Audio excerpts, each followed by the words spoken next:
Et bonjour à tous, bonjour à toutes, bienvenue dans ce nouveau numéro d'Avantinissa. On est très content de vous accueillir. C'est désormais la reprise de l'entraînement, la reprise des hostilités du mercato. Plein de choses à dire dans l'actualité de l'OGC Nice cette semaine. Pas de match amical face à Lausanne, on reviendra brièvement là-dessus. Mais bon, c'était un peu pour ça qu'on avait programmé une émission aujourd'hui. Mais heureusement, il y a eu suffisamment de rumeurs mercato pour pouvoir faire un petit point là-dessus et vous proposer un programme, on l'espère, de qualité. Avec moi, c'est sa reprise pour sa future longue saison au OGC Nice. On sait que l'homme est partout, c'est le titulaire indiscutable des émissions au OGC Nice. C'est Alric. Salut Alric, comment ça va ? Salut Sky, salut à tous. Bah écoute, ça va très bien, je suis très content de reprendre. Et malgré que ce soit une reprise, que j'ai eu un peu de vacances, j'ai déjà plus de voix. Donc ça promet pour le reste de la saison. Bon, des vacances littéraires en plus, comme tu as eu d'autres occupations, Voilà, parce que t'es pas du genre à ne exactement. rien faire non plus, visiblement. Nous, on a savouré pleinement notre mois de vacances, mais bon, toi, t'as encore plus charbonné. Il est là également avec nous, c'est Brice. Salut Brice, comment ça va ? Bah écoute, ça va très bien, tranquille. L'été qui arrive, Lucien Favre qui revient à Nice, tout va bien. Ouais, il y a Tranquille. pire quand même, hein, comme situation Ouais, il y a en pire. ce moment. Bon, on sait qu'à un moment donné dans la saison, dans le mercato, on va devoir se griffer le visage. On sait que il y a Bada qui nous écoute peut-être, qui a déjà commencé en privé. Il n'a pas voulu venir faire cette émission sur le mercato, mais bon voilà, ça ira mieux dès qu'il y aura Il y aurait eu beaucoup une de vent, première parce qu'il recrue. aurait fait, bon bref, je vais pas dire, il y aurait eu beaucoup de vent. Le pauvre, voilà, bah ça c'est pour les absents, il fallait être là. Messieurs, je vous propose de commencer cette émission rapidement par le match amical face à Lausanne, qui devait être la reprise terrain de l'OGC Nice hier, qui n'aura pas lieu à cause de pelouse pourrie au centre d'entraînement, effectivement. Suite au départ de notre jardinier préféré, Scott Brooks, et peut-être la sécheresse et je ne sais quoi encore. Voilà, les pelouses du centre d'entraînement sont en très mauvais état, difficilement praticables, en tout cas pas aptes à recevoir un match. Du coup, il y a plusieurs semaines de travail dessus. On verra si le match prévu la semaine prochaine face au Cercle Bruges pourra se tenir ou devrait être délocalisé, c'est à voir. Mais en tout cas, bon voilà, c'est encore un axe de progrès pour l'OGC Nice, parce que c'est quand même assez étonnant comme information et assez dommageable. On espère que ça ne va pas impacter durablement la préparation de l'OGC Nice, même si on sait qu'après il y aura des matchs de toute façon lors du stage à Faro. Mais bon, clairement ça fait mauvais genre en fait, tout simplement, d'annuler un match parce que ton infrastructure flambant neuve en fait ne peut pas accueillir de rencontres. Oh, c'est le mal français ça aussi, hein, sur les pelouses. Ça date pas d'aujourd'hui malheureusement. Ouais, puis ça fait amateur dans la communication parce qu'en fait, l'OGC Nice n'a pas communiqué l'annulation de ce match. On l'a su parce qu'on a vu le tweet de Lausanne. Donc ça fait un peu côté pas assumé Et la raison, d'un c'est Nice manque de Matin qui travail. la dévoile, pour être tout à fait Voilà, complet, c'est ça, en effectivement. plus. Donc ça fait un peu amateur. Et pour un club qui prétend avoir des ambitions, enfin qui les a affichées dans sa conférence avec Lucien Favre, c'est un premier petit coup dans la tête qui peut faire un peu mal dans la préparation. Ouais, en tout cas, Lucien Favre qui n'est pas franchement ravi, hein, à titre personnel, de cette nouvelle. On le comprend. Et puisqu'on parle rapidement d'éléments désagréables, un petit mot sur les nouveaux maillots, ou alors on fait semblant que ça n'est pas arrivé? T'es dur quand même. Il y en a Oui, que je deux, sais. on est d'accord ? Oui, il y en a que deux. Alors, Brice, on est d'accord, il y en a que deux de toute façon. Ouais, il y en a que deux. Vous êtes dur. Attends, L'autre, c'est un pyjama. Non, il n'y en a pas, il y en a que deux. parlons rapidement. Alors, les goûts et les couleurs, comme de nombreuses personnes me l'ont rappelé. Bon, admettons, le troisième maillot, quand même, de faire un maillot de l'OGC Nice qui est violet et orange en disant c'est un hommage au ciel le matin et le soir. Celle-là, je l'aurais quand même pas tenté. Hein. Assume le dire, écoute, les faux maillots thaïlandais se vendent très bien. On a voulu faire un truc flashy et puis voilà. Mais les maillots Yamaha, tu sais. oui, non, mais voilà. Assume ton délire jusqu'au bout. Et commercialement, c'est peut-être une bonne idée et peut-être mais n'essaie pas de faire croire que c'est un hommage à quoi que ce soit, quoi. Violet orange. Franchement, hors dans les années 90, peut-être début 2000, depuis, quel troisième maillot est beau dans un club ? Franchement. Moi je vais te dire les deux derniers déjà, le maillot dégradé bleu et noir, celui que j'ai acheté, en plus qui est très bien porté par Morgan Schneiderlin, donc tu ne peux pas dire qu'il est qu'il Ça, c'est n'est parce pas que c'est beau. Morgan qui le porte. Ouais, Tu ne voilà, prends pas les sentiments, là, c'est pas et possible. le Oui. maillot de la saison dernière, le noir et or, qui a peut-être été sûrement la meilleure vente de troisième maillot depuis depuis très longtemps. Je trouve qu'en règle générale, les troisièmes maillots, peut-être c'est vrai qu'il y a ces exemples-là, mais à coup de pas là-dessus, mais sinon, généralement, les troisièmes maillots, t'as l'impression que les stylistes, ils se lâchent sur les troisièmes maillots. Non, mais tu sais, genre, oui, vas-y. c'est le moment Voilà. d'expérimenter un truc, mais C'est tout. oui, mais tu peux faire autre chose qu'un souvent maillot. jouer avec. Oui, Tu peux bien faire autre chose qu'un maillot violet et orange, en plus avec une raison complètement pétée. C'est juste ça. Après, bon, Ils sont poétiques chez voilà, Macron. voilà, il y a des gens qui ont apprécié, donc c'est qu'il va se vendre, et au final, s'il se vend, ben, c'est que Et puis il les fait penser à commerciaux celui de City. avaient raison. Ouais. Je sais pas si Oui. ça celui de City, mais bon. Ouais, peut-être. Mais Bon, bref, en tout quoi cas, qu'il en- non, mais quoi qu'il en soit, les deux premiers maillots restent dans la logique de ce que fait Nice depuis des années. C'est bien, c'est des beaux maillots. Il y a pas non plus tu vois, on va pas se taper le cul par terre, Jara. C'est des bons maillots. Il y a rien d'extraordinaire, mais voilà, ça reste avec les couleurs du club, ça reste.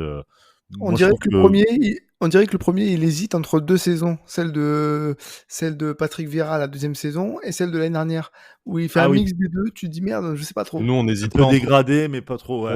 On n'hésite pas entre ces deux saisons, hein, à titre personnel. On peut Ouais, aider le maillot à choisir au pire, mais voilà. Bon, la bonne nouvelle quand même, c'est le retour du short noir sur le maillot domicile, et rien que Ah pour oui. ça, la Ça saison ne te- sera forcément pas mauvaise. Bah oui, ça tient à cœur, et pas qu'à moi, à beaucoup de gens. C'est un sujet très important, comme savoir ce que tu mets dans le Pambania, mais bon, ça c'est un autre débat, et on n'a qu'une heure d'émission, donc on n'a pas le temps de Avant-il la cuisine. voilà, avant-hier. Bon, messieurs, je vous propose de passer au mercato. Maintenant qu'on a bien bitché sur tous les sujets possibles et imaginables, passons à quelque chose qui, pour une fois, devrait nous réjouir. Donc, bon, toujours pas de joueurs signés officiellement, mais en tout cas, on a vraiment senti une montée en gamme dans la nature des rumeurs des joueurs reliés à l'OGC Nice.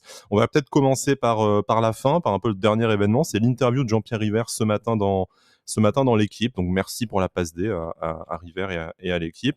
Donc une longue interview assez intéressante sur un peu la nouvelle organisation au sein du club, sa reprise de pouvoir et de décision sur le secteur sportif, et un peu sa vision du club. On en a longuement parlé depuis un an. Il y avait deux visions qui s'opposaient au sein du club. La vision un peu pragmatique, on va dire, pour rester poli, de Julien Fournier, et une vision un peu plus ambitieuse, en tout cas un peu plus amoureuse du football, avec Jean-Pierre River, qui, de la même façon qu'à l'époque de Lucien Favre ou de Claude Puel, voilà, tenait à ce que toutes les équipes du club essaient de parler le même football, un football offensif, spectaculaire, peut-être même certaines saisons, pour essayer d'attirer les gens au stade. On a vu d'ailleurs la différence entre ces 4 dernières saisons, l'affluence moyenne, et avant, effectivement, les gens désertent le stade petit à petit. Donc, est-ce que c'est un manque de spectacle? Est-ce que c'est des défaites honteuses face à Clermont? On ne sait pas très bien, mais on espère qu'on ne reverra plus ça cette saison.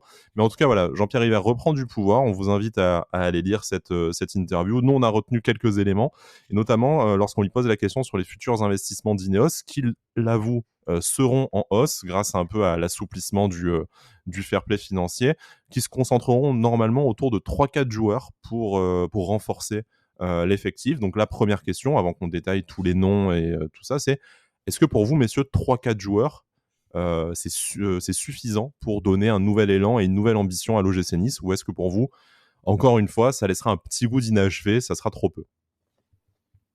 Vas-y, Boris.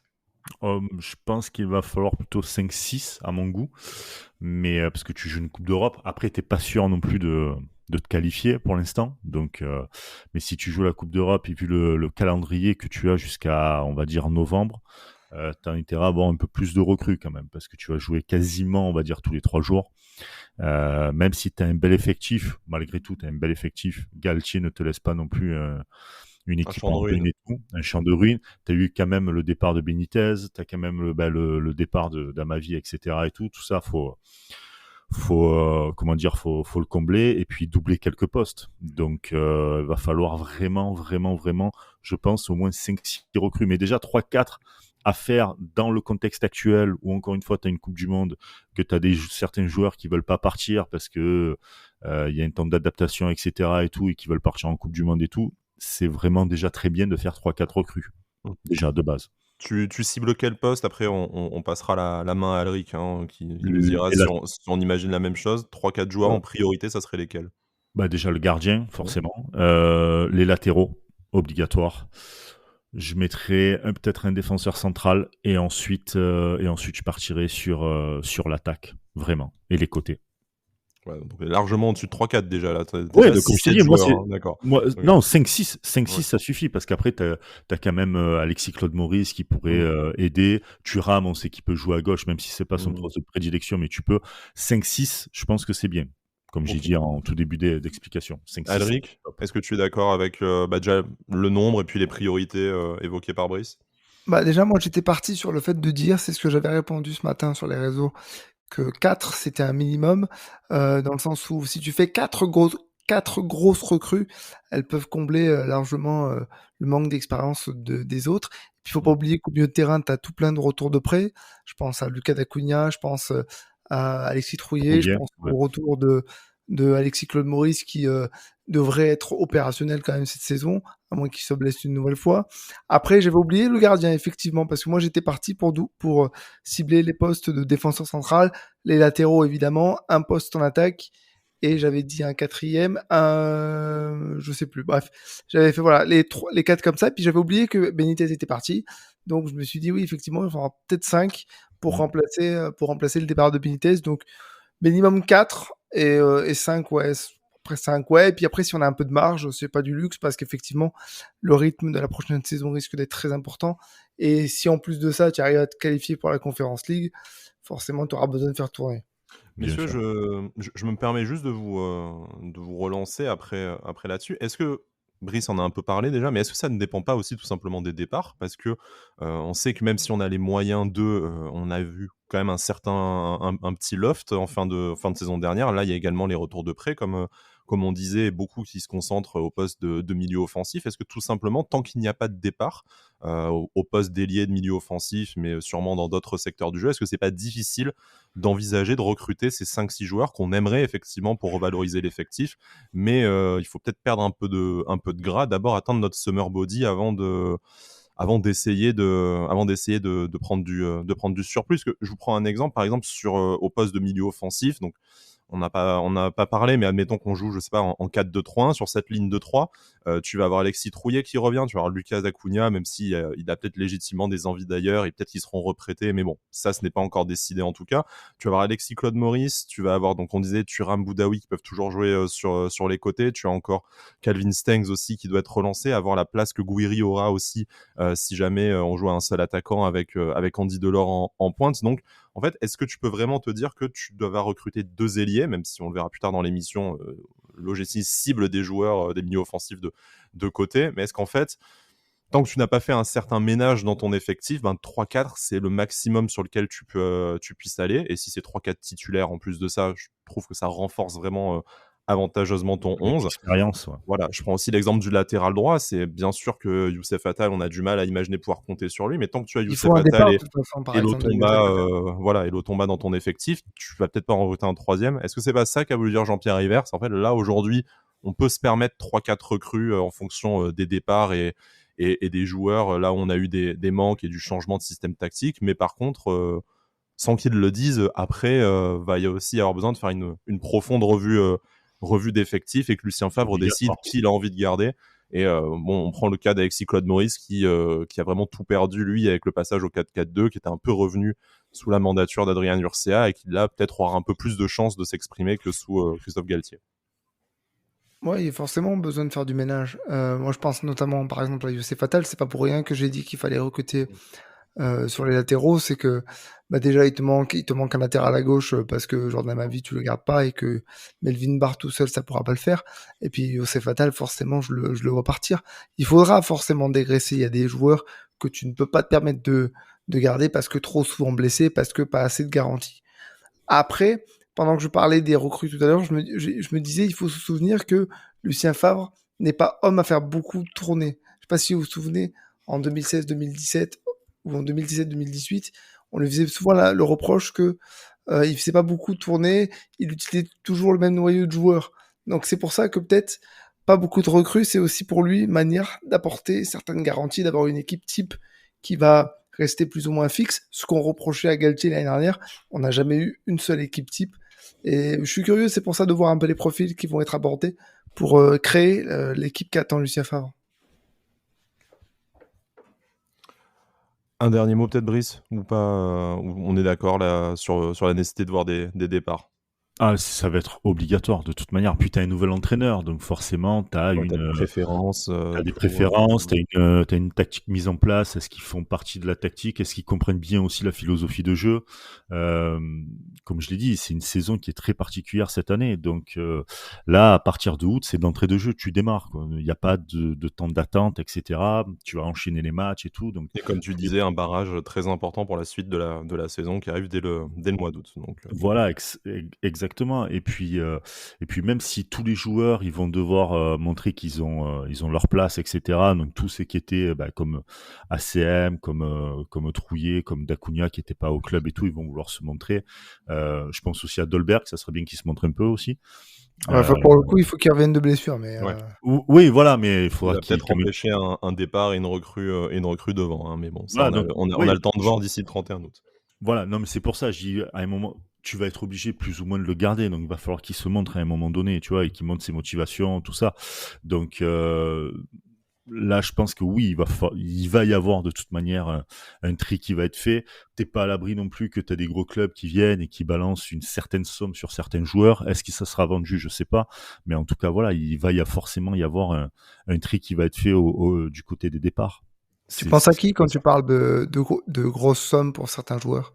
Ah, moi, je pense à Thuram. Je pensais à un moment donné à Todibo, mais j'ai pas l'impression que le marché des transferts, le transfert des défenseurs centraux va être beaucoup chamboulé dans ce mercato. Enfin, pour l'instant, en tout cas, hein, il y a pas de. Mais je pense plus à des mecs comme peut-être Thuram, Guiri, tu vois. Ça, c'est deux joueurs, par exemple, qui sont vus par pas mal de clubs européens, tu vois. Donc, Sachant que pour l'instant, Jean-Pierre River et Lucien Favre les ont déclarés intransférables, mais effectivement, c'est à voilà. 80 millions qui arrivent sur la table. On aurait peut-être tort Évidemment. de s'en priver. Bon, ça aussi, ça a Voilà. été longuement un débat sur, sur les réseaux sociaux. Je suis pas sûr que ce genre d'offre arrive, mais sait-on jamais, c'est le mercato avec toute la part de folie qu'il y a. Alors, pour revenir un peu sur l'historique de ce mercato, on va pas vous faire toutes les rumeurs depuis le 1er juin. On en a parlé un peu de toute façon lors de notre précédente émission pour le retour de Lucien Favre, mais on a opéré un peu un glissement ces dernières semaines. On avait des rumeurs qui sont apparues au mois de juin et on va brièvement en parler qui supposément émanaient peut-être davantage d'idées d'un travail mené par Julien Fournier ces derniers mois. C'est en tout cas ce que Nice Matin notamment nous a révélé il y a quelques jours. Petit à petit, on a vu un peu la nature des noms et on va dire l'ambition aussi derrière, que ce soit sportive ou financière, vraiment évoluer favorablement à la hausse. Donc, sans trahir un secret des dieux, parce qu'de toute façon, on n'est pas là-dedans, on n'a pas ce genre de réseau et d'informations, mais très clairement, il y a eu une prise de pouvoir de Jean-Pierre River et peut-être de Dave Braceford, de Lucien Favre, tout ça, et tout ce qui est d'Anaxel Zagadou, Steve Mandanda, par exemple, qui ont été on va dire des dossiers très avancés par Julien Fournier aujourd'hui sont complètement bloqués, voire peut-être même sont retirés de la wishlist de nos dirigeants. Donc, Mal pour un bien. on se demandait un Ouais. peu, alors très clairement, je pense que j'ai même pas posé la question parce que bon, autant Zagadou, pourquoi pas à la limite, mais bon, et encore. Mais on se demandait quel allait être le rôle de Julien Fournier lors de ce mercato. On s'inquiétait qu'il soit toujours là, notamment et de son éventuel pouvoir de décision sportif, mais là, on se rend bien compte qu'en fait, le type a été ghosté assez rapidement, que du coup, il sera peut-être au cœur des négociations, mais en tout cas, ce n'est plus lui vraiment qui a la main mise sur le sportif. D'ailleurs, il paraît qu'il boude un peu de voir son travail de longue haleine finalement qui a été snobé, mais voilà. Est-ce que pour vous, c'est rassurant du coup sur le fait que Julien Fournier reste, mais là, même s'il n'y a pas encore eu de signature officielle, encore une fois, mais là, on se matérialise un peu sa perte d'influence au sein du club. Oui, c'est logique, c'est logique. Et puis c'est Julien Fournier, c'est quand même un gars pour l'OGC Nice qui a quand même beaucoup apporté, il faut pas l'oublier. Hein. Mais tu peux pas virer quelqu'un comme ça du jour au lendemain, tout ça. Donc je pense que et puis on connaît un peu l'OGC Nice, ça se fait toujours en douceur. C'est très rare que ça casse d'un coup comme ça. Donc ouais, c'est logique et c'est logique aussi que Ineos essaye de faire une transition douce entre Fournier et peut-être un autre DS qui va arriver et pour l'instant c'est eux qui chapeautent un peu tout ça. Pour moi, je trouve même ça très honorable et grand monsieur de jouer comme ça.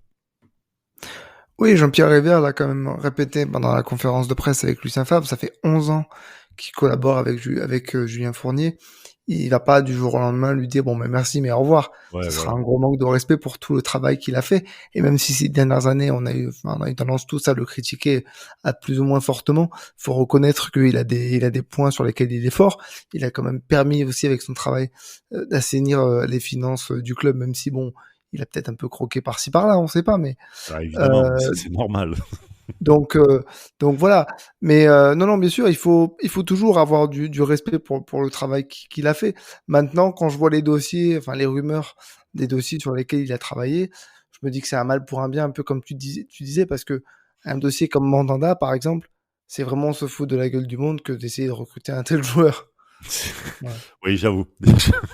Je suis mais pas du tout fan de Mandanda perso et Non, puis puis même au-delà de son côté identifié à l'Olympique de Marseille, parce que bon, oui, on a eu ça des après joueurs qui ont fait la navette dans ce voilà, c'est sens-là ça. et même dans l'autre, mais Puis voilà, aujourd'hui, ça veut plus rien dire, c'est con, mais c'est plus comme avant, encore une fois, comme dans les années 90-2000 où oui, chaque bien sûr. club avait son identité. Aujourd'hui, tu regardes, la plupart, c'est des, comment dire, c'est des gars, dès qu'ils ont un contrat, merci, au revoir, et Après, je quand même, me casse. Mandanda a une longévité assez exceptionnelle du côté de l'Olympique de Marseille, mais Ouais, bon, mais enfin, bon, il veut être, c'était tellement pas le profil. 38 ans, il avait perdu sa place de non, titulaire mais à c'est à ça, tu l'Olympique de vois, Marseille. On avait du mal à avoir la plus-value sportive déjà, tout simplement, et il mais y a d'autres exactement. rumeurs aujourd'hui qui nous semblent beaucoup plus séduisantes. Je vous propose d'ailleurs de passer un peu à la liste de courses actuelle et écoutez, on va faire une petite émission à la cool, hein. Je pense que le débat a déjà eu lieu aussi sur les réseaux sociaux, mais pour ceux qui n'y sont pas présents ou qui ont envie de prolonger le débat, et puis c'est un peu plus facile, je vous l'avoue, de donner son avis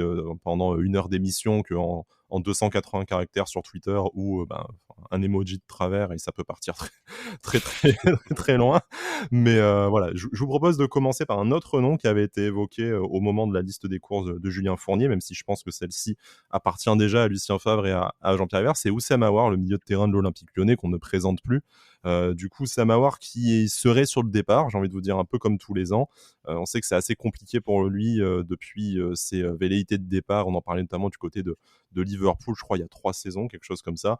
Mais toujours à l'Olympique Lyonnais, toujours des difficultés de départ. On sait que notamment, il avait fait l'objet d'une vidéo par Romain Molina sur un entourage qui rendait un peu compliqué son départ. Bon, après, c'est pas pour lui reprocher personnellement, ça arrive à des tas de joueurs dans ce milieu, mais ce qui explique peut-être qu'il soit encore à l'Olympique Lyonnais malgré une qualité sportive qui lui permettrait d'aller voir ailleurs. Est-ce que pour vous, Oussem Aouar, c'est une bonne idée pour renforcer le milieu de terrain, ou laissez-moi le poser différemment, est-ce que c'est une bonne idée d'investir déjà une grosse somme sur un milieu de terrain qui est peut-être le secteur où actuellement on est plutôt bien fourni, et si oui, est-ce que voilà, si vous êtes prêt à investir, je ne sais pas, 20-25 millions par exemple, est-ce que Oussem Aouar, ça vous semble être un profil et un candidat naturel à cette montée en gamme de l'effectif de l'OGC Nice? Pour moi, non. Pour moi, non. Je pense qu'au milieu de terrain, bon, je remets pas en cause le talent de Oussem Aouar, hein, mais je pense que c'est pas le profil ni le poste où tu as le plus besoin à l'OGC Nice à l'heure actuelle. Tu as déjà, tu es surchargé au milieu de terrain, même si tu sais que tu vas avoir des départs. Je pense à Alexis Troyer, à Lucas Dacunia, enfin, on va pas refaire la liste, mais surtout, je pense que tu as des profils qui, en fonction de l'animation que proposera Lucien Favre, peuvent correspondre parfaitement. Je vois pas pourquoi il faudrait rajouter une pièce en plus. En plus, je pense aussi au côté salaire.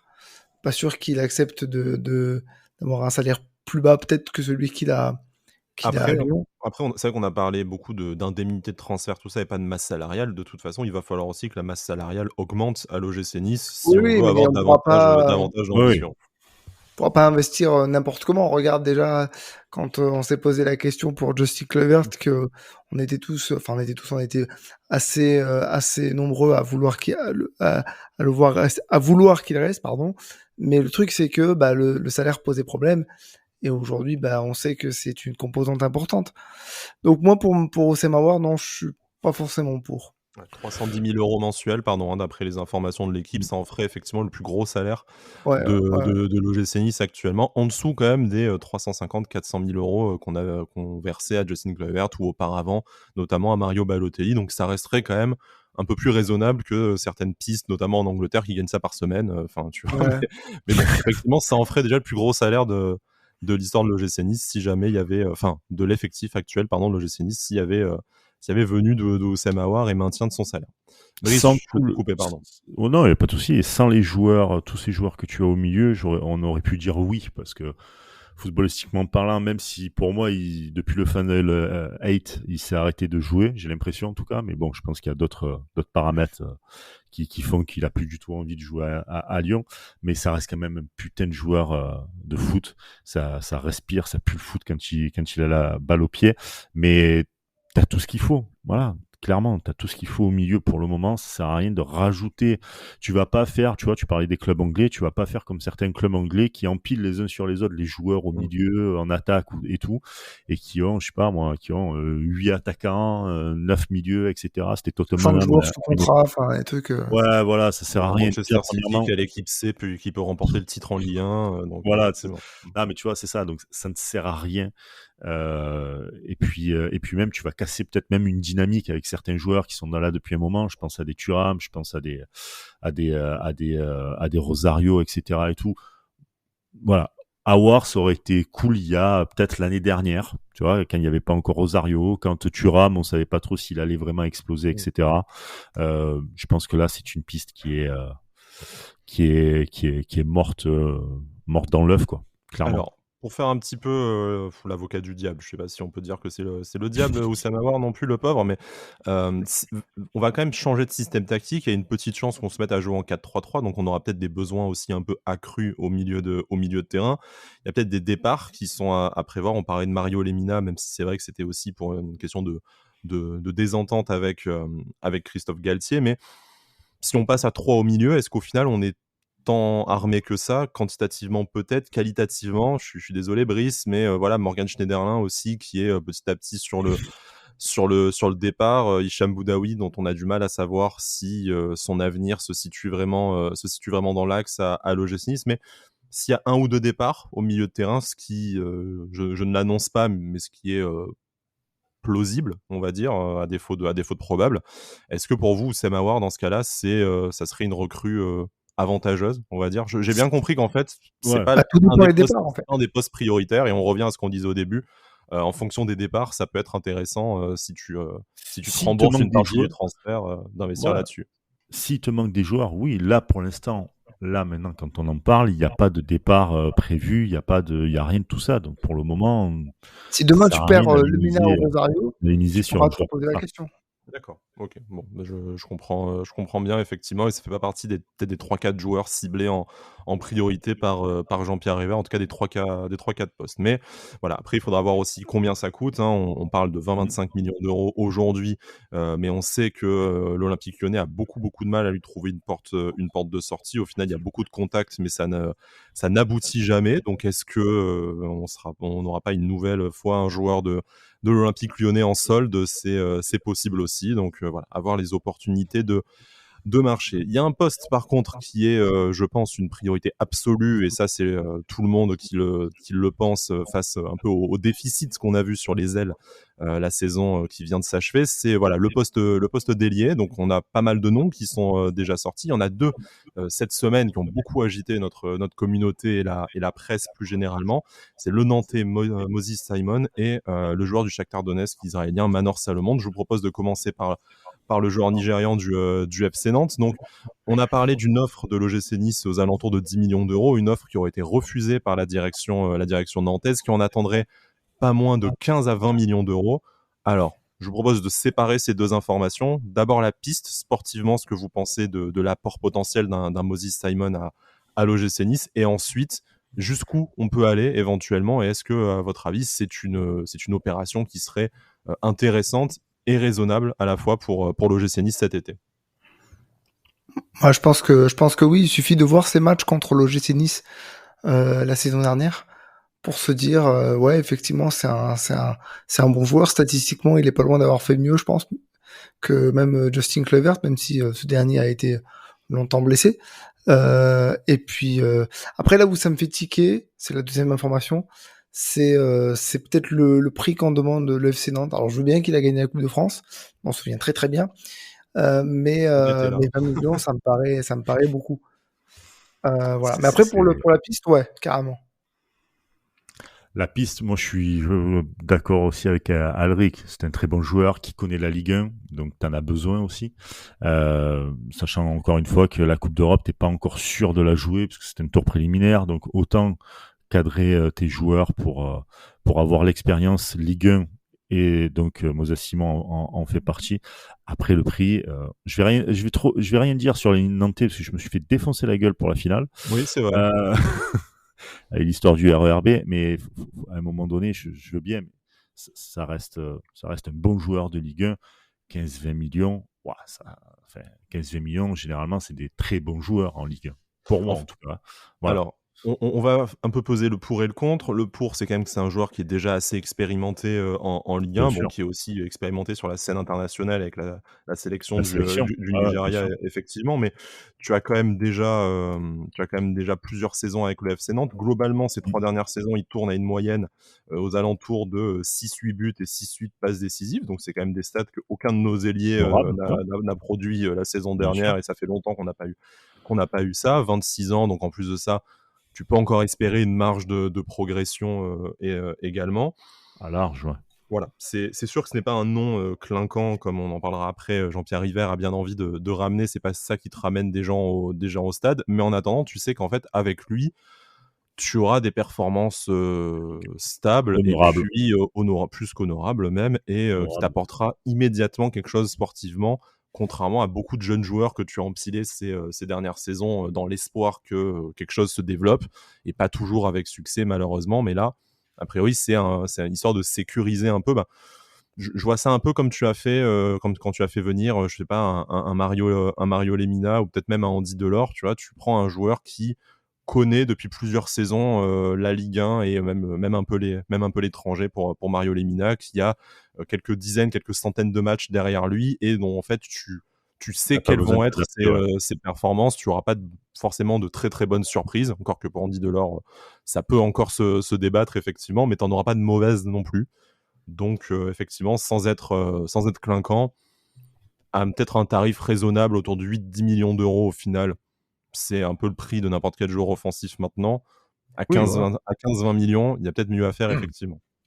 C'est ça, et puis c'est pas un joueur non plus qui a fait comment dire énormément de Coupe d'Europe. Je crois qu'il en a joué que quand il était en Belgique. À la Gantoise. Ouais, voilà, à la Gantoise, mais c'est pas, enfin, je veux dire, c'est pas non plus un gars qui fait chaque année la Coupe d'Europe, etc. Donc 15-20 millions, ouais, je trouve ça 10, franchement, 10, pour moi, ça me paraît largement, largement bien pour un joueur de ce niveau, clairement. Tu vas avoir des problèmes avec les Nantais, toi, encore. Ouais, mais bon, de toute Non, façon, bah après, non, mais après, la c'est un truc de situation est déjà pourrie, donc autant y aller à ouais, fond. t'inquiète. Mais non, non, bah, mais c'est juste que c'est juste niveau tarif. Je pense que les Nantais, pareil, demain tu leur vends un joueur 15-20 millions qui a fait il y a très longtemps de ça un peu de Coupe d'Europe, etc. Je pense qu'ils vont dire pareil, c'est pour le bien de ton club. Tu vois ce que je veux te dire? C'est Ouais. pas là, c'est vraiment on critique pas le joueur, au contraire, on dit que c'est même une Bah, on dit que c'est plus-value une pour la piste Ligue 1. à prendre, hein. Ouais, ouais. Voilà, c'est une piste à prendre, c'est juste le tarif. Bon, voilà, donc ça me paraît, moi, ça me paraît un peu cher pour un joueur qui a pas joué depuis, je pense facile 5 ans de Coupe d'Europe, je crois, parce que c'était il y a 5 ans qu'il était à la Quelque Gantoise. chose comme ça. Ouais, voilà, donc de mémoire avec Nantes, ça fait très longtemps qu'ils n'ont pas joué à la Coupe d'Europe là, Non, mais l'année prochaine, il la joue. mais l'année prochaine il a joué exactement, La douleur. et j'espère que ça fera de belles, comment dire, de belles sorties européennes Oui, comme. bien sûr. On leur souhaite tous un très beau parcours européen. Ah bah s'ils peuvent faire comme en 96, ça serait pas mal ça. Ouais, bon, peut-être pas.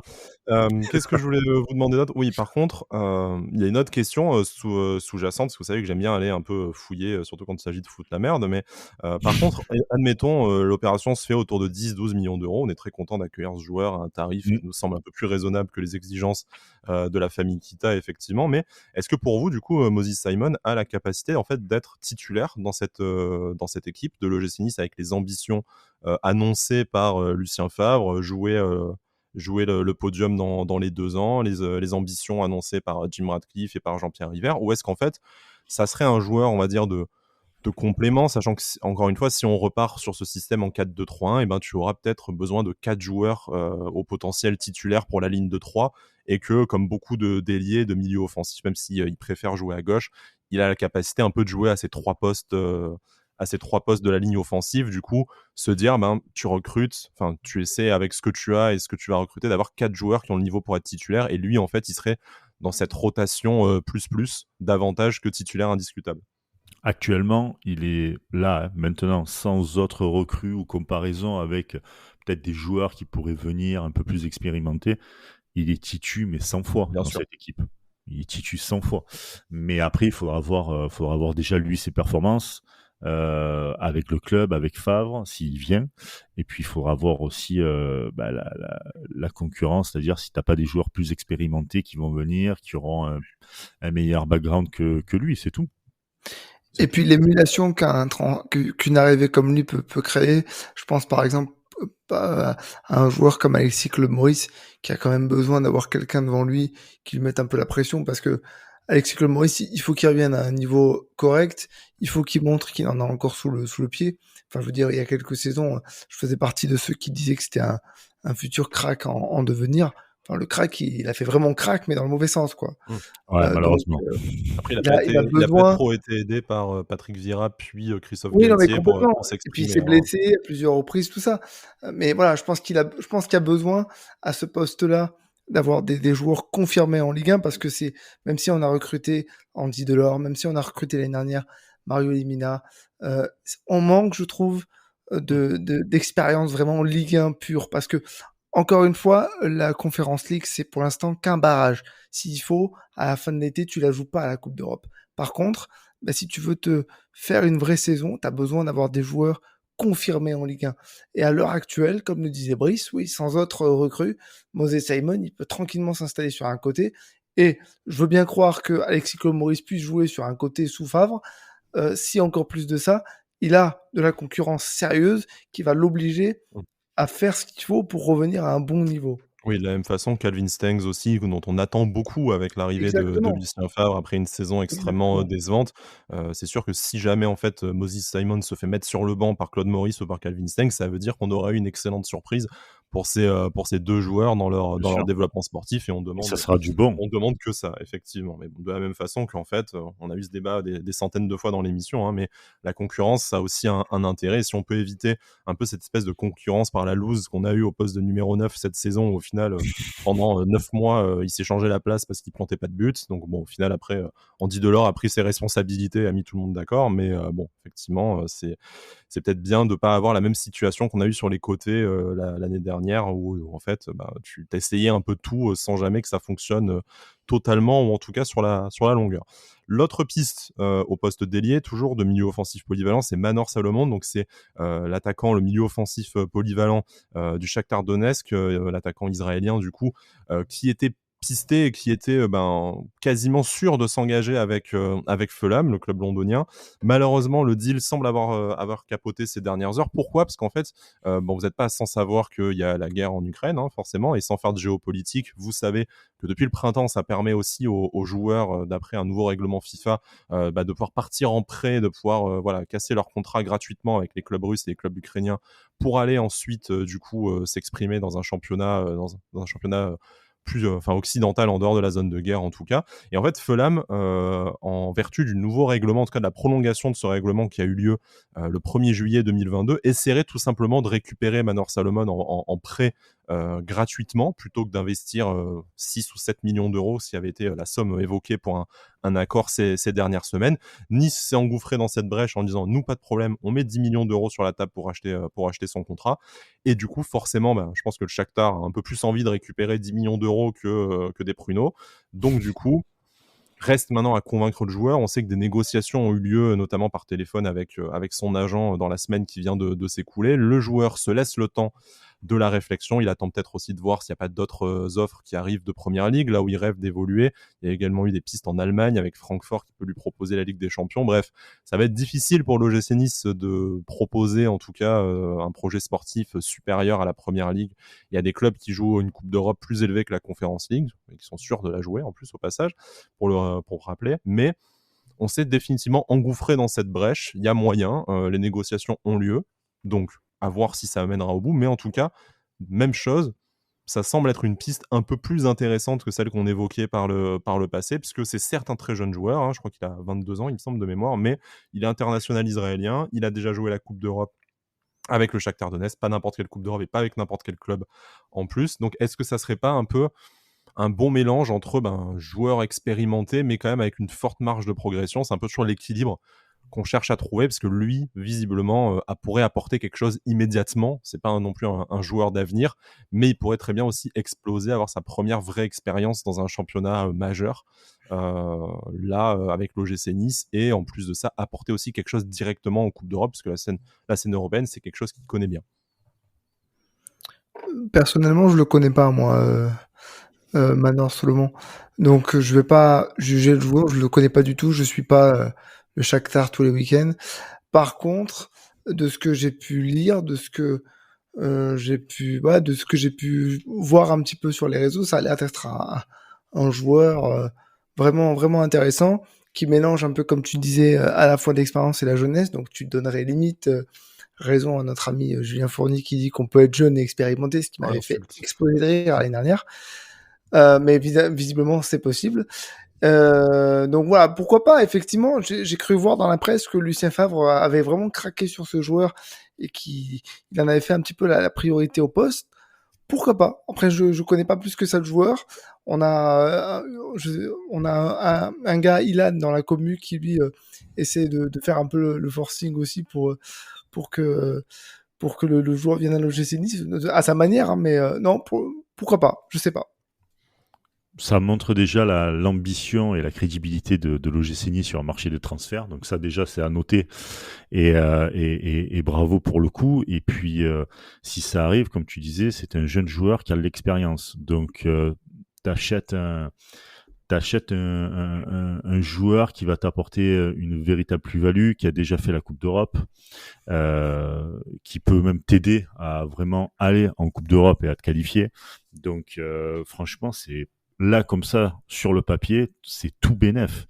C'est vraiment tout bénef. Et si tu arrives en plus de ça à choper un joueur qui doit aller à Francfort, Francfort récent finaliste d'ailleurs de la C3 de mémoire, que tu peux récupérer sur d'autres joueurs, d'autres clubs européens qui, eux, comme tu disais, Sky, jouent sont d'office en Coupe d'Europe et tout. Ça montre aussi ton projet aux yeux de l'Europe, ça montre aussi ton ambition et ça montre qu'il va falloir compter un peu sur toi maintenant, tu vois.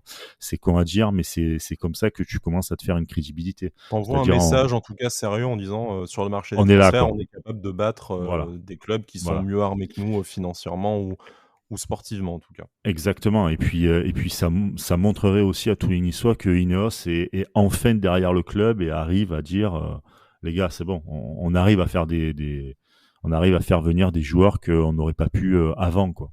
Voilà. Donc c'est très fort. Il y a pas de secret dans le foot, hein. Si tu sors le chéquier intelligemment sur des joueurs au profil très intéressant, dont tu sais que certains clubs européens veulent se les arracher, tu gagnes en crédibilité. Après, il suffit pas de sortir le chéquier à tout bout de champ. Mais si en plus avec l'intelligence de Jean-Pierre Révert, de Lucien Favre, tu arrives à avoir le soutien d'Ineos pour dire ok, il faut lâcher 10-15 millions sur un petit crack, pas de problème, je lâche les 10-15 millions. Eh ben forcément, tu vas récupérer du crédit déjà auprès de tes supporters, comme le disait Brice, et comme tu le disais aussi, auprès de tout le monde. Après, t'es pas à l'abri d'une mauvaise surprise, mais t'envoies déjà de bonnes intentions, et je pense que c'est ce qu'on a envie de tous voir actuellement. Ouais, c'est un peu avoir un effectif complet, des joueurs qui ont un peu, vont faire le taf au minimum parce qu'ils connaissent déjà leur sujet, que ce soit la Ligue 1 ou la scène européenne. Et puis après, se permettre en plus d'avoir une bonne surprise au niveau de l'alchimie, au niveau, comme tu disais, du développement d'un petit crack, tout ça qui va faire en plus un peu la cerise sur le gâteau. Mais voilà, peut-être un peu, et c'est vraiment le mot qui est revenu un peu dans tous les débats qu'on a eu la saison dernière et aujourd'hui, c'est vraiment essayer de sécuriser au maximum cet effectif, ce qu'on a su quand même plutôt bien faire dans certains compartiments du jeu, que ce soit au poste de numéro 9 en faisant venir Andy Delors, que ce soit avec Mario Limina, tout ça. Et puis voilà, si déjà à toutes les lignes, tu es capable d'avoir un joueur sécurisant et expérimenté, sans que ce soit non plus au niveau de l'expérience de Dante, forcément, mais voilà, tu partiras différemment dans ta saison et tu sais que tu vas peut-être limiter aussi les trous d'air que tu peux avoir dans la saison, et tu pourras peut-être te permettre également de faire un peu plus tourner et d'arriver à faire un parcours européen qui soit assez avantageux et qui nous fasse un peu rêver. On approche petit à petit de la fin de l'émission, du coup, et des dernières pistes, messieurs. On va passer un peu à une espèce de connexion qui est en train de se créer, en tout cas d'après la presse allemande. C'est entre l'OGC Nice et le Borussia Mönchengladbach. On rappelle que Borussia Mönchengladbach, c'est l'ancien club de Lucien Favre, et qu'en plus de ça aurait pu être son futur club, puisque les contrats étaient rédigés, ils n'étaient plus prêts qu'à être signés. Et puis, à un moment donné, Jean-Pierre River a hijacké l'opération, puisque finalement, à la dernière minute, Lucien Favre a poliment décliné l'invitation et la signature du contrat pour finalement s'engager dans des négociations et puis s'engager définitivement avec l'OGC Nice. Donc, en plus de leur avoir volé leur prochain entraîneur, on va peut-être leur voler plusieurs joueurs, de sorte que les mecs nous détestent jusqu'au bout. Donc ça, c'est une information Créer une rivalité de rien du tout, tu vois. Voilà, c'est la presse allemande et c'est Bild, notamment le grand quotidien allemand, qui fait état de ça. Il y a 3 joueurs du Borussia Mönchengladbach qui seraient pistés par Lucien Favre et par l'OGC Nice. Premièrement, c'est une de ses anciennes connaissances, de son passage à l'époque en 2014-2015 de mémoire. C'est Yann Sommer, le gardien international de la sélection suisse, du coup. Et également 2 joueurs qu'on connaît un peu plus à l'OGC Nice. Le premier, c'est Alassane Plea, qui a évolué 4 saisons chez nous, que je n'ai pas besoin de représenter. Puis Marcus Thuram, donc le grand frère de Kefren, et puis un joueur de Ligue 1 qu'on a déjà eu l'occasion d'affronter par le passé. Il y a pas eu Dante qui a joué là-bas, je crois aussi. Non, Dante, oui, Dante y a joué, exactement. Non, tu as raison. ouais, Avant le Bayern, tout ça encore, mais effectivement, Voilà. décidément, plein de points communs avec ce club qu'on ne soupçonne pas. On va faire un derby Nissa-Gladbach, je pense, quelque chose comme ça. Mais Un jumelage. Effectivement. Moi, je vais pas là-bas, je vous préviens. Je suis peut-être mes 10 ans, mais moi, le nom me donne pas très envie d'aller voyager là-bas. Mais bon. Oh, tout de suite. T'as vu ça? Mais bon, en même temps, quand tu vis dans la plus belle ville du monde, c'est compliqué de s'en Quel arracher. mépris. Quel mépris, quelle condescendance. Je vous propose de commencer par Yann Sommer, parce que ce serait quand même la piste la plus avancée. Un accord oral existerait entre le joueur et le club, donc des négociations devraient débuter, si elles ne sont pas même déjà entamées, avec le Borussia. Yann Sommer, 33 ans, gardien de la sélection suisse, titulaire indiscutable au Borussia Mönchengladbach depuis de nombreuses saisons, très bonne connaissance de la Bundesliga. Je crois avoir vu la stat, c'est le 2e gardien en termes d'arrêt cette saison en Bundesliga, parce qu'en même temps, il est dans une des pires défenses. Je crois qu'il a encaissé plus de 80 buts. Ça a été une saison vraiment galère pour le Borussia Mönchengladbach. Est-ce que pour vous, ça serait le digne remplaçant de Walter Benitez? Est-ce que ça serait une plus-value? Est-ce que globalement, c'est une bonne idée et c'est le profil qu'on devrait viser plutôt qu'un Steve Mandanda? Déjà, n'importe quel gardien vaut mieux que Steve Mandanda, déjà. Donc, Ça, c'est fait, c'est gratuit, mais ça fait plaisir. Non, mais c'est vrai, le mec, c'est pas méchant, mais il a 38 ans, t'es en fin de carrière. Qu'est-ce que tu veux amener de plus? Enfin, je suis désolé sur Mandanda, mais c'est non. Là, t'as un joueur quand même et en plus de ça, Mandanda est même plus en équipe de France, tout ça. Là, t'as quand même un gardien, même s'il est un peu âgé, il a 33 ou 32. Pour un gardien, ça va, franchement. Logiquement, on va dire les meilleures années, c'est entre ce qu'on m'avait dit, c'était entre 27 et 33, 35. 34. Ouais, voilà, Ouais, 35, c'est les meilleures années. Il est vrai que c'est là où tu as ton pic, ton climax en tant que gardien, parce que tu as l'expérience, tout ça. Bon, lui, il est titu de la sélection suisse, une bonne sélection européenne. On peut cracher dessus, là, très clairement, depuis l'été dernier. Ouais, non, mais même sans ça, ça reste quand même une très belle sélection. Il n'y a rien à dire là-dessus, tu vois. Borussia Mönchengladbach, c'est pas non plus un petit club de province, tu vois. C'est un très bon club, je trouve, quand même, allemand. C'est déjà plus glamour qu'un Steve Mandanda. T'as de l'expérience. Il a joué avec Favre. Il était numéro 1 avec Favre. C'est une volonté de Lucien Favre, de toute façon, effectivement. Je ne l'ai pas précisé, mais rien que ça, déjà, moi, j'ai tendance à avoir confiance, bizarrement. Et puis, il y a un truc, c'est que, comme je l'ai souvent dit dans le podcast, le marché des gardiens est un marché très compliqué. C'est un peu les chaises musicales. Est-ce que ça va bouger? Est-ce que tu as des gardiens qui veulent vraiment bouger? Là, tu peux avoir un gars qui a une affection avec Favre, qui a une expérience, ça veut pas dire leader, hein, mais une expérience, qui a quand même joué des Coupes d'Europe, qui est quand même à un assez gros niveau, parce que il a fait la Coupe du Monde 2018, il a fait l'Euro 2020, Je sais pas s'il a fait l'Euro 2016, mais je veux dire, il a quand même des expériences internationales. C'est un plus. Et au poste de gardien, c'est très très fort, je trouve. Donc, si t'as pas d'autres gardiens plus jeunes avec vraiment quand je dis plus jeunes, 26-27 ans, qui veulent venir et tout, Sommer est vraiment le transfert qu'il faut faire, clairement. Mais même au-delà d'avoir des gardiens plus jeunes, 26-27 ans, je pense que effectivement, en termes de numéro 1 expérimenté, Yann Sommer, ça fera le taf tous les jours. Et en plus de ça, c'est un joueur, c'est un joueur de club, c'est un joueur, j'ai l'impression qu'il la loyauté envers son club, ça marche plutôt bien parce qu'il a plus de 300 matchs avec le Borussia Mönchengladbach. Il s'approche tranquillement de la centaine de sélections avec la sélection suisse. Franchement, en termes d'expérience, voilà un super joueur. Et puis, après, je le connais pas personnellement, mais j'ai un peu l'impression, enfin moi, c'est l'impression qu'il m'avait donné lorsque j'avais vu le match contre la France, qu'il a l'air il a l'air d'en imposer un petit peu dans sa cage, quoi. Autoritaire, Donc, ouais. peut-être qu'il peut apporter un peu plus que des allez-allez que de Walter Benitez, que j'aime beaucoup, hein, mais qui parfois manquait peut-être un peu de présence, je dirais, Ouais. sur le terrain. En plus, on a quand même sécurisé aussi le poste de gardien avec la signature, la levée d'option d'achat Bulka. de Marcin Bulka, qui est un jeune gardien. Donc tu pourrais aussi voir une espèce de stratégie de transition petit à petit, et non pas de transition, hein, Alric, hein, je tiens à préciser. Mais voilà, de te Ah dire ouais, que mais tu les as. maillots, c'est des maillots de transition, par Ouais, bon, contre, les hein. maillots, c'est de la transition. Mais bon, blague à part, où tu te dis, bah, tu as un jeune gardien que tu peux développer sur 2-3 ans, ils vont se partager le poste petit à petit, et là, tu as quelqu'un qui t'apporte directement quelque chose pour lutter pour les places européennes, ce qu'il a l'habitude de faire en Bundesliga et pour la scène européenne. Donc vraiment, tu auras un peu le meilleur, l'expérience, le gardien qui a déjà prouvé, et le jeune gardien qui bah, déjà fait des belles prestations la saison dernière avec l'OGC Nice, mais qui aurait voilà, le temps de prendre mesure de son poste au lieu d'être balancé tout de suite ben, sur le front et lui dire bah, voilà, maintenant tu dois être performant 40 matchs, sachant qu'il les a peut-être même pas joué en pro, les 40 matchs en tout, tu vois, déjà, Marcin Bulka. Donc voilà, moi je trouve que ça serait vraiment le bon équilibre avec un gardien certes expérimenté, mais qui est pas déjà en train de faire son dossier de retraite comme Steve Mandanda, et puis voilà, et quand même qui t'apporte quelque chose et qui est une référence dans son championnat, et un championnat supérieur à la Ligue 1 en plus, à son poste.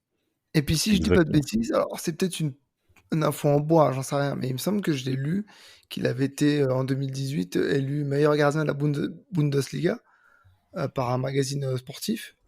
C'est pas rien, quoi. C'est pas un petit championnat, la Bundesliga. Non, mais C'est pas Kicker, non, le magazine sportif? Ouais, je crois que c'est ça.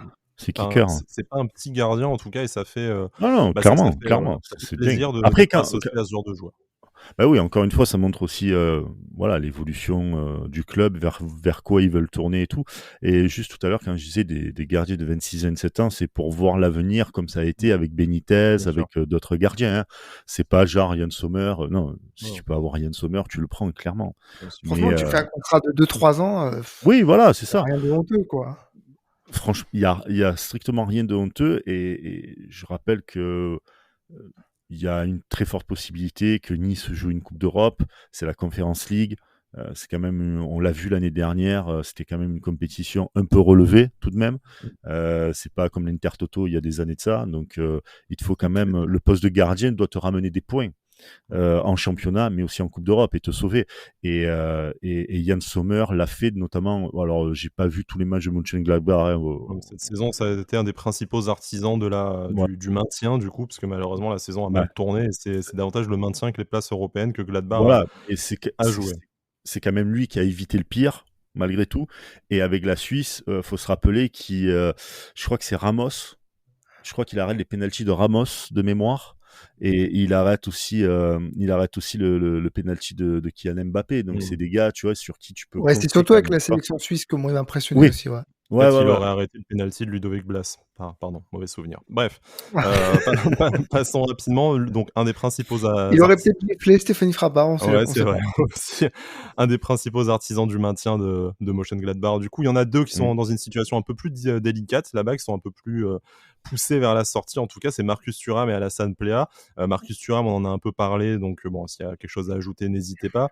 Alassane Plea, est-ce que voilà, un joueur qu'on qu'on a adoré et qu'on a détesté à la fois, mais qui a laissé en tout cas une empreinte largement positive rétrospectivement à l'OGC Nice. On sait que voilà, Lucien Favre en avait fait un joueur extrêmement talentueux, extrêmement complet. Il a voilà cet abattage physique, cet impact qui nous a peut-être manqué sur le front de l'attaque aussi la saison dernière. Est-ce que pour vous, le retour d'Alassane Plea, ce serait souhaitable et ça apporterait quelque chose à l'OGC Nice, sachant en plus voilà, qu'on risque de jouer qu'avec un seul attaquant, normalement avec Lucien Favre. Et est-ce que voilà, vous appelleriez de vos voeux ce retour-là, ou alors les ex, on évite par superstition? Et après, voilà, est-ce que pour vous, Alassane Plea, Marcus Thuram, au final, c'est des pistes qui sont plus sexy que Moses Simon et Manor Salomon dont on parlait tout à l'heure? De base, moi, en tant que joueur, hein, je suis contre les retours. Je trouve Ouais, pareil. qu'il y a des attentes. Ah oui, mais c'est plus pareil. Ah, mais voilà. Et pire que les amours de vacances, c'est la meuf te dit je vais revenir, je vais revenir. Toi, t'y crois, t'es amoureux, tu vois, mais non. Et non, plus sérieusement, les retours, c'est jamais très très bon. Jamais très très bon. Parce que tu as deux façons de voir les retours. Tu as le retour où tu as pris de l'expérience, tu reviens dans le club et tu as l'impression que tu dois leur montrer la voie. Et comme il y a déjà des joueurs, ça peut très mal se passer. Tu as des joueurs qui sont là, qui apportent aussi eux-mêmes une expérience, ça peut mal se passer. Et tu as l'autre côté où tu dis c'est bon, j'ai tout fait, ça va. Je vais pas forcément plus travailler que ça et ça va le faire parce que c'est Nice, parce que je connais. Et tu peux avoir cette peut-être suffisance et même le regard des gens qui vont dire ah c'est plus pareil, ah mais avant il faisait pas ça, tout le temps dans la comparaison. C'est pas facile pour le joueur, je pense, réellement de revenir à ce club-là. Et je pense qu'il faut savoir tourner la page des bons joueurs qui sont passés au club, les remercier pour tout ce qu'ils ont fait et essayer de recruter des nouveaux joueurs, des nouvelles façons de jouer. Je pense que c'est plus préférable pour un club. Ouais, je suis assez d'accord. Faut reconnaître que Lucien Favre a fait de Alassane Plea un très bon joueur parce que bah, c'est sous Lucien Favre qu'il a fait ses 2 meilleures saisons en championnat avec l'OGC Nice. Et puis après, le fait d'être parti en Allemagne, c'est une évolution pour lui. Là, le fait de revenir, pour moi, ce sera un pas en arrière dans sa carrière. Et puis, c'est ma vision personnelle, mais je trouve que tous les joueurs qu'il a connus, toute l'ambiance dans laquelle il a évolué, la majorité sont partis, quasi la totalité sont partis. Franchement, ouais, ce serait pas forcément quelque chose de bien. Et puis, comme le disait Brice, déjà de base, je suis pas pour le retour d'un ancien joueur parce que ça veut dire que tu manques d'idées dans ton recrutement et tu dis tiens avant lui il était bien donc si on tentait le coup, tu vois, il y a peut-être un seul joueur que j'aurais accepté de voir revenir, et encore c'était pas vraiment pour revenir mais que j'aurais accepté de voir continuer avec nous, c'était Younes Belhanda, mais voilà, au-delà de ça, je suis pas forcément pour. Après ça reste un joueur que j'ai à la fois détesté et à la fois adoré parce que bah, il était capable du pire mais aussi du meilleur. Du meilleur, ouais. Maintenant, que ce soit Marcus Thuram ou Alassane Plea, je trouve pas ça très très utile. Voilà, s'il y a une bonne opportunité dans un effectif, c'est pas déconnant, mais on attend peut-être mieux, en tout cas, que Marcus Thuram déjà comme titulaire voilà, surtout qu'on sait qu'il y a eu quand même des difficultés au niveau Il a eu une saison très physique compliquée et cette saison. voilà, et au niveau sportif. Ça manquait de respect. Non, Ça a non, bien parlé de sûr, Salomon, reste ça a un parlé de international Salomon. français aussi, Voilà, donc bien sûr. c'est Ça a pas un parlé de mauvais joueur, mais Salomon, en tout cas, c'est un pari, en tout cas, donc voilà. Ouais, ouais, mais tu vois, ça parlait de Salomon, ça parlait de Sommer et tout. Tu vois qu'il y a quand même une ambition, vraiment, Mmh. d'aller prendre, d'aller chercher des idées, d'essayer de montrer à certains clubs que voilà, Nice est là, quoi. Tu vois, on a mis la main sur la table, c'est bon, on arrive, on débarque. Là, tu viens chercher de bons joueurs, certes, mais je dis pas que c'est la facilité, mais Que tu aurais pu faire venir indépendamment, peut-être indépendamment d'Ineos ou en tout cas du nouveau projet exa- qui nous est annoncé, donc ça Ouais, certainement. exactement, tu vois. Regarde, l'année dernière, tu fais venir des mecs, voilà, qui très très bons, hein, mais comme Lemina, même Schneiderlin, etc. on a Non, essayé. non, mais On l'a entendu. non, mais ce que je veux te dire, c'est que tu vois, Ineos ne s'était pas mis à 100% dans le club. Ils étaient là, certes, mais ils sont pas là comme aujourd'hui. Donc aujourd'hui, tu t'attends à ce qu'il y ait des Ouais, joueurs d'un autre passer au cran statut. au-dessus, tout simplement. Voilà, exactement, c'est tout. Après, juste pour venir sur ce point-là, et notamment sur l'investissement d'Ineos, faut Mmh. quand même se dire que le fait que l'acquisition avortée de Chelsea était un peu mise, pas présentée au public, quoi. On a su que Ineos avait fait une très très grosse proposition et qu'ils n'ont pas pu avoir le club de Chelsea. Ça a certainement mis la puce à l'oreille à Jean-Pierre River qui a dû se dire ah ouais c'est bon, faut arrêter de déconner. Maintenant si vous êtes avec nous, il faut sortir le chéquier, mettre l'argent avec les ambitions. Et je pense justement que revenir en arrière avec le recrutement d'un Alassane Plea, par exemple, ce serait vraiment un peu contradictoire par rapport à vraiment le terme d'ambition, notamment le discours de Lucien Favre qui parle quand même d'un objectif très très élevé. Hein. D'ici 2 ans, le mec il te dit on doit jouer régulièrement les 3 premiers, voire plus, ce qui a fait un peu tiquer Jean-Pierre River qui a eu très très peur, je pense. Mais ouais, sans remettre en cause le talent du joueur, je pense que Non, pas du aujourd'hui tout, tu même. peux viser déjà de la nouveauté et puis de plus Mm. en plus haut. Bien sûr. Et juste pour revenir sur Ineos a besoin d'un Nice fort et de montrer aux yeux de l'Europe qu'ils ont su gérer le club de Nice pour pouvoir aller, parce qu'ils veulent acheter des clubs en première ligue. Bien sûr, On le sait, de toute façon, ça a été, ça a été public pour Chelsea. Ça joue aussi dans la balance, dans la crédibilité. Tu vois, bien sûr. un mec qui veut acheter un club, très bien, mais mec, tu vois, Gérard Lopez, demain, s'il veut acheter un club, Bah, je bizarrement, sais pas qui va aller ça a Ah, acheter. bien merci, marché, madame Gérard Ashton. Lopez. Hein. On sait pas comment il continue, mais Ouais, ça a bien marché, mais à un moment donné, aujourd'hui, l'escroquerie va quand même être connue et ça va peut-être s'arrêter. bah, Mais Lille, ça a été plus ou moins bien parce que voilà, t'es champion, tout ça. Derrière, tu prends Bordeaux et tu coules si tu veux. Il a réussi à faire 2 bons coups qui l'ont un peu sauvé. Puis le troisième, ouais. ça l'a baisé complet.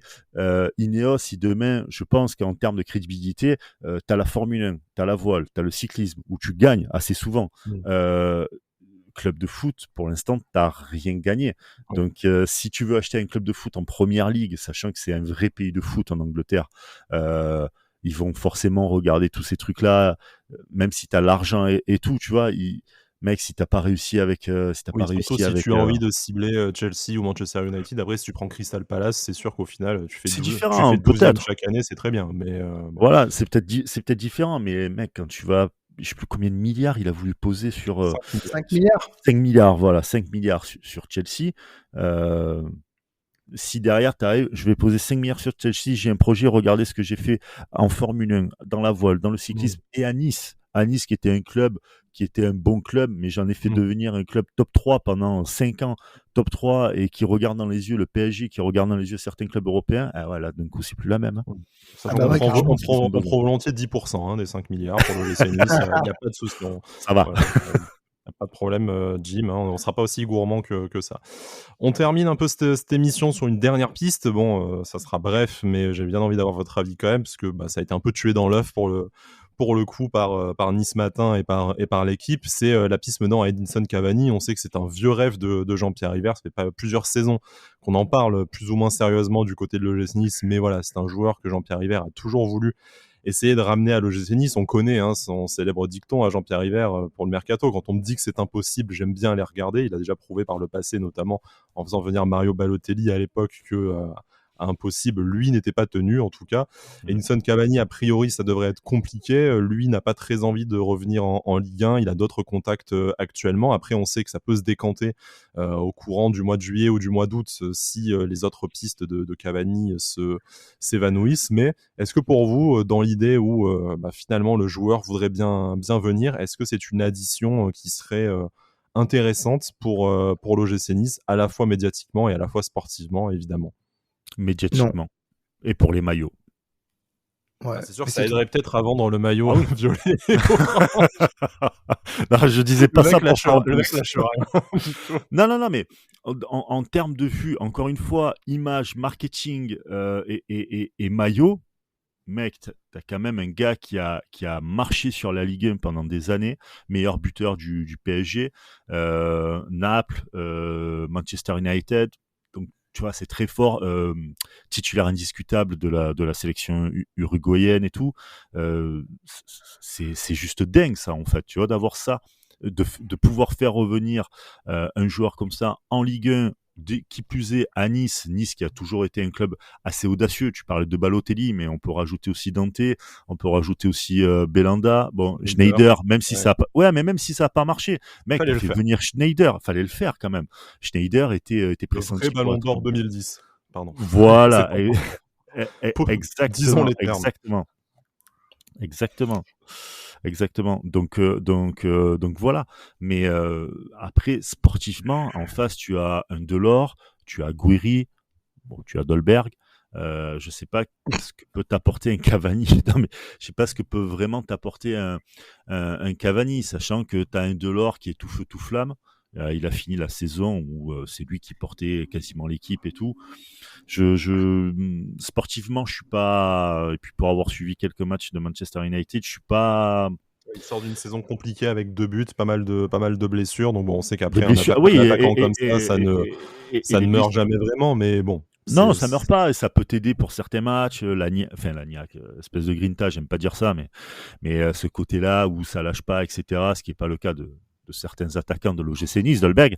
Et, et donc voilà, mais c'était juste pour la comparaison. Mais non, mais je pense que c'est plus au niveau de l'image de dire on a fait venir Cavani. Voilà. Tu vois, tu tapes du poing sur la table en disant voilà, c'est juste ça. Sportivement, je pense pas qu'il puisse apporter. Et puis surtout, tu aurais quand même un problème majeur, et ça, c'est pour rebondir sur ce que tu disais, Brice, c'est que si tu fais venir Cavani, tu peux pas le mettre sur le banc. Donc tu vas devoir le faire jouer. Ça veut dire te préférer d'un Delors, par exemple, en fonction du système que tu auras. Et Delors, forcément, il va te dire, attends, je t'ai sauvé le cul la saison dernière, je vais pas gratter le banc cette année. Donc déjà, sportivement, tu as un problème. Puis c'est un joueur qui se blesse souvent, enfin, qui s'est notamment beaucoup blessé ces 2 dernières saisons. Alors c'est pour ça, moi, le côté image, c'est très important, mais je pense qu'il faut arriver à coupler les deux. Et si ce joueur, tu payes un gros salaire juste pour qu'il vende des maillots, pour moi, ouais, ça sert pas à grand t'as chose. intérêt à en vendre beaucoup, effectivement. En Ouais, tout voilà. cas, Donc, pour moi, c'est une fausse bonne idée, je pense. Indépendamment de Cavani ou non, puis ça sera plutôt non a priori pour l'instant d'après les informations de l'équipe. En tout cas, il y a cette nouvelle volonté et là c'est bien la patte de Jean-Pierre River qui a été traité un peu abandonné ces dernières saisons avec sa discrétion, en tout cas sa prise de recul, de vouloir quand même faire venir un joueur qui soit bankable aussi médiatiquement et c'est un peu aussi le genre de joueur qui te donne envie d'aller au stade et qui donne envie on va dire aux lambda hein, sans manque de respect mais aux gens qui sont pas abonnés et qui viennent pas même quand il y a Miziane et Issane Sako sur le terrain mais qui attire un peu les projecteurs et qui donne envie aux familles de venir et de créer peut-être les nouveaux supporters de demain. Donc surveillons Fallait faire venir, la presse et les rumeurs mercato. On aura probablement un nouveau nom clinquant comme ça qui devrait apparaître dans les prochaines semaines. fallait faire venir Haaland avant qu'il signe à Manchester City. Ouais, Favre l'a coaché dommage. pendant. Mais ouais, Ouais. quelle opportunité ratée, c'est dommage. On était à ça. Bon, en plus, C'est sachant controversé aussi. à Londres qu'on avait déjà pisté en plus à l'époque où il jouait encore en Autriche. Messieurs, l'émission touche à sa fin. Bon, on a fait plus d'1 heure finalement, mais en même temps, Ouais. comme vous le savez, il y a quand même beaucoup de choses à dire sur ce mercato. En déjà très peu de temps, au final, qu'une seule recrue avec Marcin Bulka, mais on espère que ça va s'accélérer dans les prochaines semaines. De toute façon, l'OGC Nice part dans une dizaine de jours en stage et on sait que, en général, les entraîneurs aiment bien partir avec un effectif déjà renforcé. Ce sera compliqué de partir sans gardien en plus quand même si bon, il y a toujours Teddy Boulendi et Marcin Bulga qui sont là, mais ce serait bien de préparer avec le futur gardien, que ce soit Yann Sommer. On avait aussi, on n'a pas parlé, mais David Ospina qu'on a tenté un peu à la dernière minute, même s'il devrait signer en Arabie Saoudite à Al Nasser avant de retourner chez lui en Colombie dans 2 ou 3 saisons. C'est dommage, mais bon, on a fait le débat sur les retours avec Alassane Plea. Je pense que c'était le même pour David Ospina.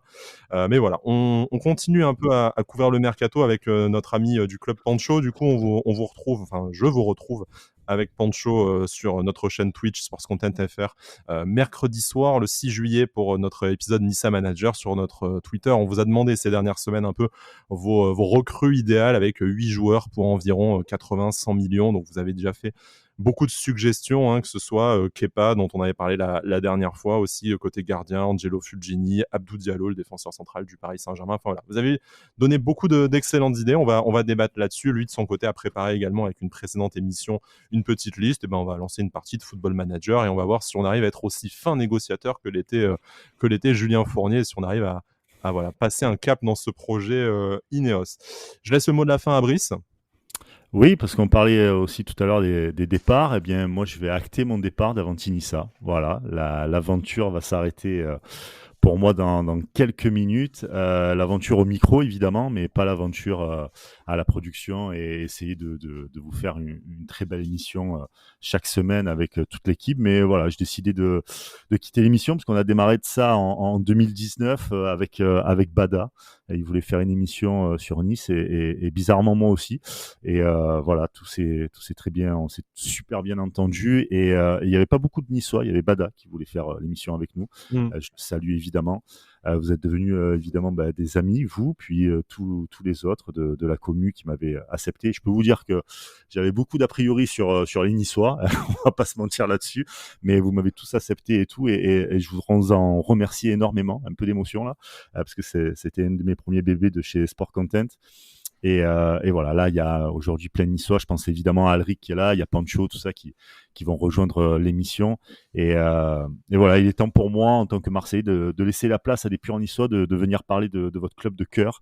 Et vous le faites super bien. Donc, je serai toujours derrière Avantinissa, mais plus du tout devant le micro. Vous entendrez plus ma voix et mon accent marseillais en train de défendre à corps et âme Schneiderlin. Mais j'ai pris énormément de plaisir avec vous, et je commenterai toujours l'actu de l'OGC Nice, et je me foutrai de la gueule toujours de Dolberg, évidemment. Ouais. Voilà. Bon, merci, sauf pour la fin. L'insulte à la fin, dommage, comme on dit. Comme Mais, dirait un de mes amis, j'apprécie à moitié. Voilà. exactement. Non, en tout cas, on a apprécié ton passage dans Merci à toi. l'émission. Et puis, Merci. on va pas se mentir, cette émission existe aussi beaucoup, et grâce à toi et à la production et le travail que tu as mis derrière. On tâchera C'est de gentil, faire en merci. sorte qu'elle continue. Mais bon, comme tu dis, tu œuvreras toujours dans l'ombre, tel le Ouais, voilà, Julien dans Fournier de l'émission. Voilà. Ouais, alors avec plus de réussite, les amis, hein, quand même. On espère que le projet, voilà, que ce sera plutôt de Dave Braceford. En plus, il est chauve comme toi, donc c'est parfait. Ouais, bon, alors, Ça, il y c'est en a fait. d'autres de chauves qui ont réussi, hein, je rappelle. Messieurs, ben, merci beaucoup. On se Merci à retrouve, tous. du coup, on retrouve Merci Avantinissa, et à on se tous. retrouve avec Pancho dès mercredi. Puis on va se retrouver une dizaine de fois sur le mois de juillet. Vous pourrez nous retrouver nos émissions sur Apple Podcasts, sur Spotify, sur Deezer, sur YouTube également en audio, mais voilà, sur YouTube également, sur OneFootball. On vous laisse aussi, voilà, un petit lien pour télécharger l'application dans la description du numéro. Et puis voilà, vous nous retrouvez de toute façon sur les réseaux sociaux. On vous dit à très vite, et Issa Nissa.